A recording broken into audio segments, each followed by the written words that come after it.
আজকের রেসিপি সয়াবড়ি দিয়ে নুডলস। সয়াবড়ি খোলাটা ভালো লাগে না, কিন্তু প্যাকেটেরটা ভালো লাগে মোটামুটি। তো সয়াবড়িকে গরম পানিতে 10-15 মিনিটের মতো ভিজাই রাখছি, তারপরে এগুলো ফুলে আলু হয়ে গেছে। তারপরে এগুলো গোটা গোটা ভাজলে ভিতরে মশলা ঢুকে না, তাই খাইতে মজা না। তাই এগুলোকে আমি কুচি কুচি করে কাটি নিছি।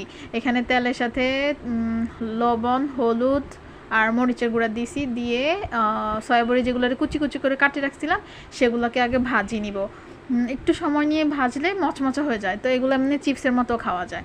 তো এগুলো এক সাইডে রাখি। আমি এখানে টমেটো, কাঁচামরিচ, পেঁয়াজ একটু ভাজি নিলাম। তারপর সাইডে আবার ডিম দিয়ে দিলাম। ডিমটাকে একটু ভাজি নিয়ে সবগুলোকে একসাথে মিলাই এগুলোকে সবগুলোকে একসাথে ভাজি ফেলবো। সয়াবড়িটা একদম মাংসের মতো কাজ করে আর কি। তো সিদ্ধ করে রাখছিলাম নুডলস গাজর দিয়ে, সেইগুলো দিয়ে দিছি। তারপর সয়াবড়ি প্রথম প্রথম ভালো লাগে না, কিন্তু 2-1 বার খাইতে খাইতে অনেক ভালো লাগবে।